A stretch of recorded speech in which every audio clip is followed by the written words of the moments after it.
Hello friend, welcome back to my channel. दोस्तों हम लोग रेलवे द्वारा पूछा गया जो भी प्रीवियस ईयर का जीके का क्वेश्चंस है, लगभग 15,000 प्लस क्वेश्चंस हैं जो कि रेलवे के विभिन्न एग्जाम जैसे एनटीपीसी हुआ, group D, ALP, RPF, JE, SSC, है ना। मतलब इसमें जितना भी जीके पूछा गया उसका सेट बाय सेट कर रहे थे।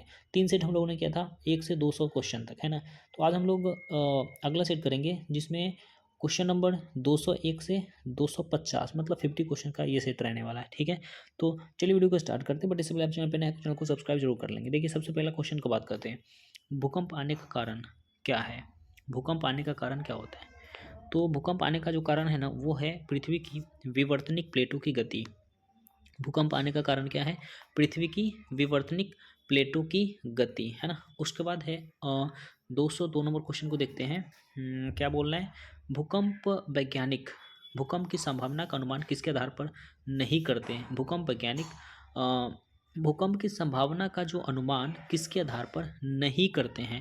तो वो ग्रह की स्थिति के आधार पर नहीं करते हैं ना। भूकंप पृथ्वी पे आता है तो ग्रह का कौन, है ना, ग्रह की स्थिति के आधार पर नहीं करते हैं। भूकंप वैज्ञानिक जो होते हैं भूकंप की संभावना का अनुमान ग्रह की स्थिति के आधार पर नहीं करते हैं। ठीक है ना। उसके बाद अगला क्वेश्चन 203 का बात करते हैं।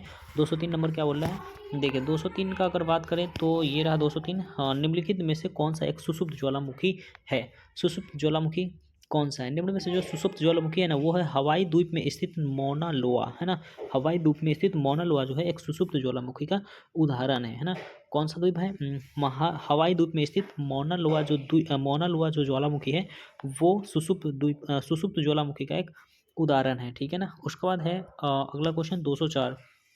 क्या बोल रहा है? किस सक्रिय ज्वालामुखी को भूमध्य सागर के लाइट हाउस के रूप में जाना जाता है? किस सक्रिय ज्वालामुखी को भूमध्य सागर के लाइट हाउस के रूप में जाना जाता है? भूमध्य सागर के लाइट हाउस कहते हैं, किसे कहते हैं? वो होता है स्ट्रोम्बोली, है ना। स्ट्रोम्बोली को हम भूमध्य सागर के लाइट हाउस के रूप में भी जानते हैं ना। किस सक्रिय ज्वालामुखी को भूमध्य सागर के लाइट हाउस के रूप में जाना जाता है? तो स्ट्रोम्बोली को जाना जाता है ना। उसके बाद अगला क्वेश्चन है 205 नंबर। भारत का एकमात्र सक्रिय ज्वालामुखी कहाँ स्थित है? भारत का जो एकमात्र सक्रिय ज्वालामुखी है वो है बैरन द्वीप, है ना। वो कहाँ, कौन सा है? बैरन द्वीप। भारत का एकमात्र सक्रिय ज्वालामुखी कौन सी है? तो बैरन द्वीप है। ठीक है ना। उसके बाद अगला क्वेश्चन आते हैं 206 नंबर छूट गया है, ठीक है, लेकिन 206 नंबर भी वही क्वेश्चन है। कौन सा? भारत में स्थित सक्रिय ज्वालामुखी का दूसरा नाम क्या है? तो बैरन द्वीप, जो कि 5 नंबर में था। ठीक है ना। तो 207 नंबर देखिए, निम्न में से कौन सा ज्वालामुखी नहीं है? निम्न में से कौन सा ज्वालामुखी नहीं है? तो देखो, मोंट ब्लैंक ये ज्वालामुखी नहीं है। मोंट ब्लैंक जो है ये ज्वालामुखी नहीं है, ये एक पर्वतमाला है ना। मोंट ब्लैंक जो है ज्वालामुखी नहीं है, क्या है? पर्वतमाला है। उसके बाद 208 नंबर क्वेश्चन है, निम्न विकल्पों में से कौन सा ज्वालामुखी पर्वत का एक उदाहरण है? ज्वालामुखी पर्वत का उदाहरण निम्न में से कौन सा है? ये है फ्यूजियामा। फ्यूजियामा जो है एक ज्वालामुखी पर्वत है जापान का। ठीक है ना। तो क्या बोलते हैं उसको, ज्वालामुखी पर्वत का उदाहरण कौन सा है? फ्यूजियामा। कौन है? फ्यूजियामा इनमें से। उसके बाद अगला क्वेश्चन है 209 नंबर। इसमें बोला जा रहा है इनमें से कौन पृथ्वी पर उपस्थित सबसे बड़ा ज्वालामुखी है? उसके द्रव्यमान तथा फुटप्रिंट के आधार पर, है ना। सबसे बड़ा ज्वालामुखी कौन सी पृथ्वी पे? तो ये है क्या नाम है इसका? Temu massive. टेमू मैसिव जो है पृथ्वी पर उपस्थित सबसे बड़ा ज्वालामुखी है, जो कि प्रशांत महासागर में, है ना। प्रशांत महासागर में पाई जाती है। सबसे बड़ा ज्वालामुखी कौन सी है? टेमू मैसिव, है ना। उसके बाद आते हैं 210 नंबर। नाइन क्या उसको 90 ईस्ट रिज। 90 ईस्ट रिज जो एक अंतः समुद्री ज्वालामुखी रिज है, कौन सा महासागर में स्थित है? 90 ईस्ट रिज जो है ये है हिंद महासागर में। 90 ईस्ट रिज जो है कहाँ पर है? हिंद महासागर में स्थित है। 90 ईस्ट रिज कहाँ पर है? हिंद महासागर में स्थित है। उसके बाद है 211 नंबर क्वेश्चन, डैश टापू भारत का एकमात्र सक्रिय ज्वालामुखी है? भारत का एकमात्र सक्रिय ज्वालामुखी है वो है बैरन, है ना। भारत का एकमात्र सक्रिय ज्वालामुखी कौन सी है? भारत का एकमात्र सक्रिय ज्वालामुखी है वो है बैरन। क्या नाम उसका? बैरन। ठीक है ना। उसके बाद आते हैं 212 नंबर क्वेश्चन में, माउंट सेंट हेलेना द्वीप सक्रिय ज्वालामुखी कहाँ स्थित है? माउंट सेंट हेलेना द्वीप सक्रिय ज्वालामुखी जो है कहाँ स्थित है? माउंट सेंट हेलेना द्वीप जो सक्रिय ज्वालामुखी है वो है संयुक्त राज्य अमेरिका में। खबर है? माउंट सेंट हेलेना यह है संयुक्त राज्य अमेरिका में। ठीक है ना। उसके बाद 213 नंबर की बात करते हैं तो ये रहा, बर्फ भक्षक के रूप में जाने जाने वाली चिनूक हवा निम्न में से किस महाद्वीप में बहती है? बर्फ भक्षक स्नो ईटर के रूप में जानी जाने वाला चिनूक हवा निम्न में से किस महाद्वीप में बहती है? चिनूक हवा जो है ना वो उत्तरी अमेरिका में बहती है, इसमें हम बर्फ भक्षक भी कहते हैं चिनूक को, लेकिन वो कहाँ बहती है? उत्तरी अमेरिका में। उसके बाद है 214 नंबर क्वेश्चन, एल नीनो एक परिघटना है जिसके दौरान पेरू के तटवर्ती क्षेत्र में उष्ण समुद्री धाराएं प्रकट होती है। यह परिघटना किस महासागर में होती है? एल नीनो एक परिघटना है, ठीक है ना, जिसके दौरान पेरू के तटवर्ती क्षेत्रों में उष्ण समुद्री धाराएं प्रकट होती है। यह परिघटना किस महासागर में होती है? तो ये है प्रशांत महासागर में। एल नीनो कहाँ पर पाई जाती है? प्रशांत महासागर में, ठीक है ना। उसके बाद है 215 नंबर क्वेश्चन, बादल के निम्न प्रकारों में से असंगत का चयन करें। बादल के निम्न प्रकार में से असंगत का चयन करें, है ना। तो इसमें से अलग है कौन सा? कपासी, है ना, कपासी इसमें अलग है है ना। तो कपासी इसमें क्या है? बिल्कुल अलग है इन तीनों से। पक्षाव कपासी, पक्षाव और पक्षावी अस्तर, है ना, ये तीनों से अलग कौन है? कपासी, है ना। उसके बाद हम आते हैं 216 नंबर क्वेश्चन में, भारतीय उपमहाद्वीप सामान्यतः इनमें से किस प्रकार की जलवायु के लिए प्रसिद्ध है? भारतीय जो उपमहाद्वीप है किस प्रकार की जलवायु के लिए प्रसिद्ध है? तो ये भारत के जो मानसून है वो उष्णकटिबंधीय मानसून पाई जाती है। भारत में क्या पाई जाती है? उष्णकटिबंधीय मानसून पाई जाती है। भारतीय उपमहाद्वीप सामान्यतः इनमें से किस प्रकार के जलवायु के लिए प्रसिद्ध है? तो उष्णकटिबंधीय मानसून के लिए प्रसिद्ध है, ठीक है ना। उसके बाद आते हैं 217, डैश बड़े भूभाग के केंद्र में मौजूद वह जलवायु है जिसमें तापमान में एक बड़ी वार्षिक रेंज द्वारा प्रारूपित किया जाता है, जिसे अधिकांशतः गर्मियों में वर्षा होती है। एक बार फिर से देखिए, डैश बड़े भूभाग के केंद्र में मौजूद वह जलवायु जिसे तापमान में एक बड़ी वार्षिक रेंज द्वारा प्रारूपित किया जाता है, जिसमें अधिकांशतः गर्मियों में वर्षा होती है, तो वो होता है महाद्वीपीय जलवायु, है ना। वो कौन सा है? महाद्वीपीय जलवायु, ठीक है ना। उसके बाद आते हैं हम 218 नंबर क्वेश्चन में। देखिए ये है डोल्ड्रम भूमध्य रेखा के इर्द गिर्द डैश दाब वाला क्षेत्र जहाँ चलने वाली हवाएं शांत होती हैं। डोल्ड्रम जो है भूमध्य रेखा के इर्द गिर्द डैश दाब वाला क्षेत्र है जहाँ चलने वाली हवाएं शांत होती हैं, तो वो होता है निम्न, है ना। डोल्ड्रम भूमध्य रेखा के इर्द गिर्द निम्न दाब वाला क्षेत्र होता है जहाँ चलने वाली हवाएं क्या होती हैं? शांत होती हैं। उसके बाद 219 नंबर क्वेश्चन है, आर्द्रता का मापन सामान्यतः डैश से किया जाता है। आर्द्रता का मापन किससे किया जाता है? तो होता है शुष्क तथा आर्द्र बल्ब तापमान मापन, है ना। शुष्क तथा आर्द्र बल्ब तापमान मापन से आर्द्रता का मापन किया जाता है। आर्द्रता का मापन शुष्क तथा आर्द्र बल्ब तापमान मापन से आर्द्रता का मापन किया जाता है। उसके बाद 220 नंबर है, ओस बनता है। ओस बनता है, ओस जो है ना, ओस ठंडे सतह पर आर्द्र वायु के संगठित होने से क्या होता है कि ठंडे सतह पर आर्द्र वायु के संगठित होने से ओस बनता है। ठंडे सतह पर आर्द्र वायु के संगठित होने से क्या बनता है? ओस बनता है ना। उसके बाद 221 नंबर, पानी का कोई भी रूप जो बादलों से गिरता है उसे कहते हैं। पानी का कोई भी रूप जो बादलों से गिरता है उसे हम प्रेसिपिटेशन कहते हैं। क्या कहते हैं? प्रेसिपिटेशन कहते हैं। पानी का कोई भी रूप जो बादल से गिरता है उसे क्या कहते हैं? प्रेसिपिटेशन कहते हैं, है ना। उसके बाद 222 नंबर क्वेश्चन, उत्तर पश्चिमी भारत में सर्दियों में वर्षा का कारण क्या होता है? उत्तर पश्चिमी भारत में सर्दियों में जो वर्षा होती है उसका कारण क्या होता है?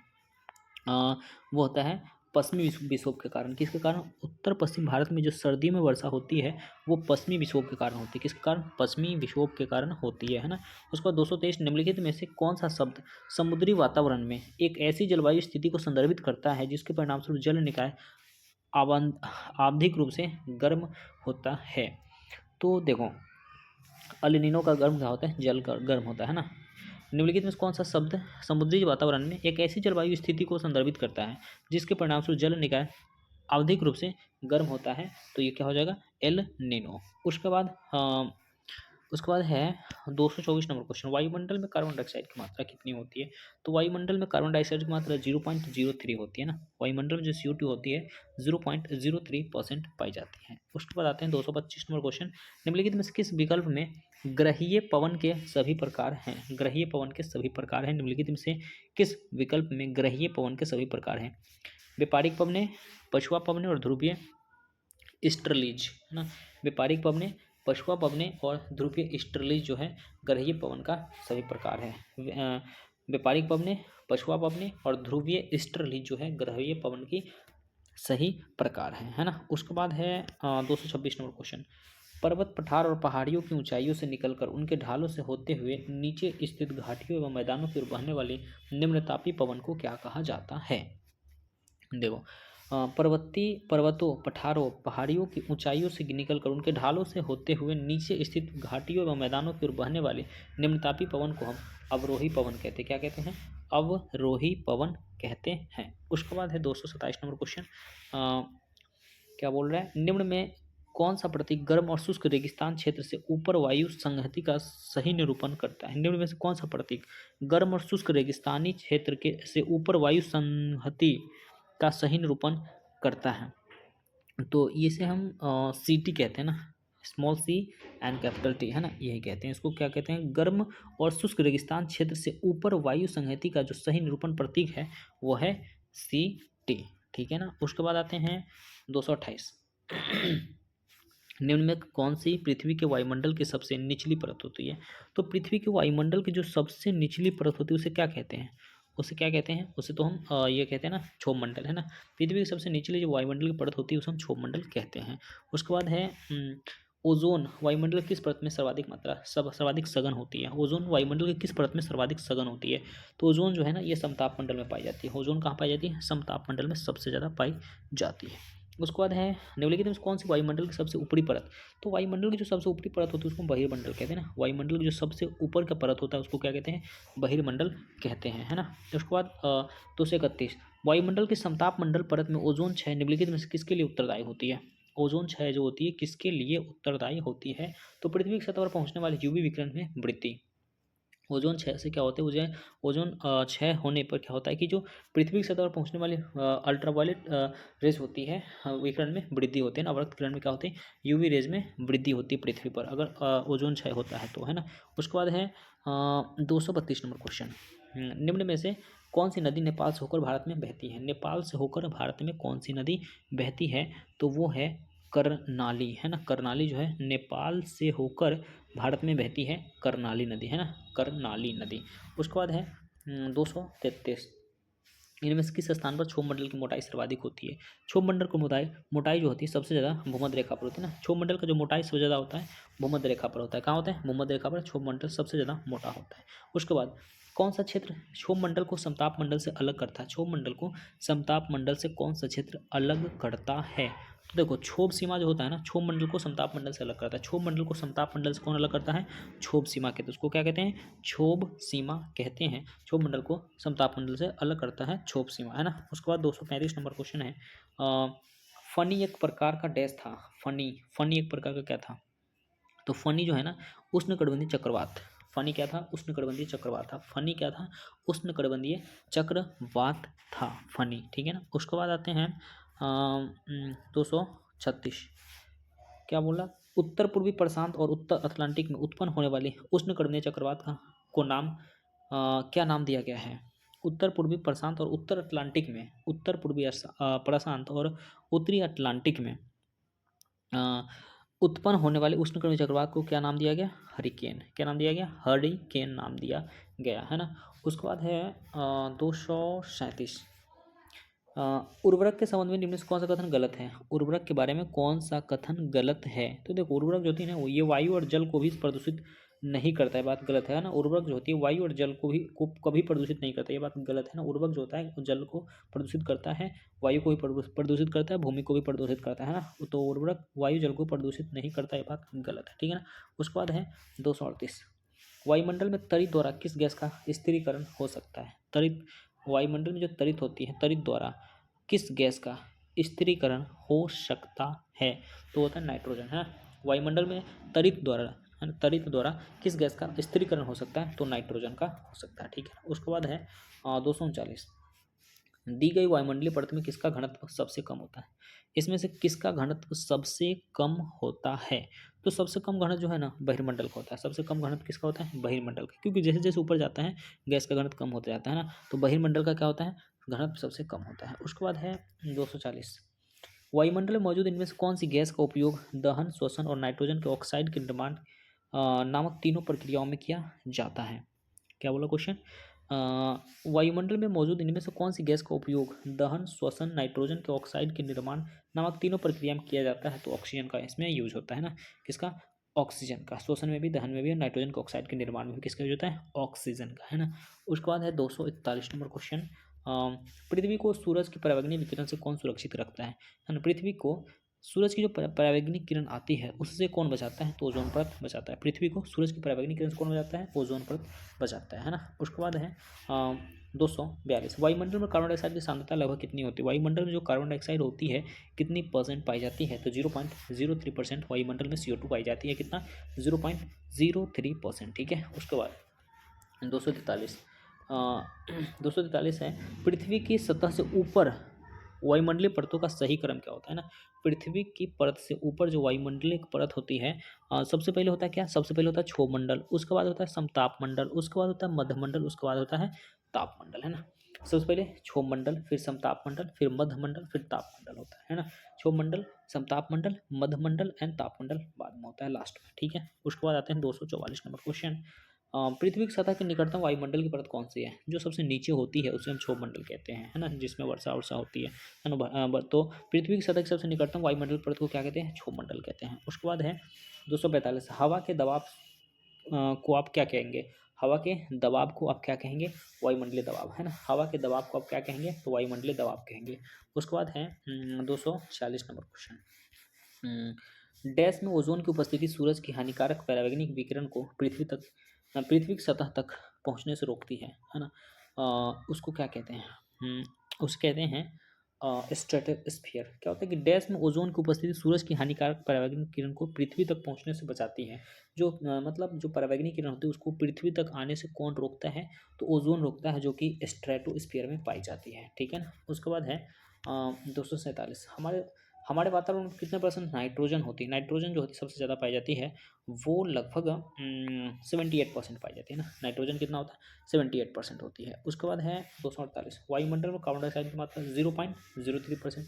कार्बन डाइऑक्साइड की मात्रा कितनी होती है? 0.03%, ठीक है ना। उसके बाद है सबसे प्रचुर मात्रा में मौजूद दुर्लभ गैस कौन सी है? सबसे प्रचुर मात्रा में जो मौजूद दुर्लभ गैस है वो है आर्गन, है ना। सबसे प्रचुर मात्रा में मौजूद दुर्लभ गैस कौन सी है? आर्गन है ना, आर्गन। उसके बाद 251 है, देखिए 250 भी आएगा, ठीक है ना। 251 की बात करें तो निम्न में से कौन से वायुमंडल किस परत में रेडियो का संचार संभव होता है? रेडियो का जो संचार संभव होता है वो आयन मंडल में होता है। कहाँ होता है? आयन मंडल में होता है। रेडियो का संचार किस मंडल में संभव होता है? आयन मंडल, आयनोस्फीयर में, है ना। उसके बाद 250 होगा, है ना। वायुमंडल के अध्ययन को क्या कहते हैं? तो वायुमंडल का जो अध्ययन होता है ना उसको हम मिटियोरोलॉजी कहते हैं, है ना। मिटियोरोलॉजी कहते हैं। वायुमंडल के अध्ययन को क्या कहते हैं? मिटियोरोलॉजी। वायुमंडल के अध्ययन को क्या कहते हैं? मिटियोरोलॉजी, ठीक है ना। तो ये रहा 50 क्वेश्चंस का सेट, जो कि आपके बहुत सारे एग्जाम में हेल्पफुल होगा, है ना।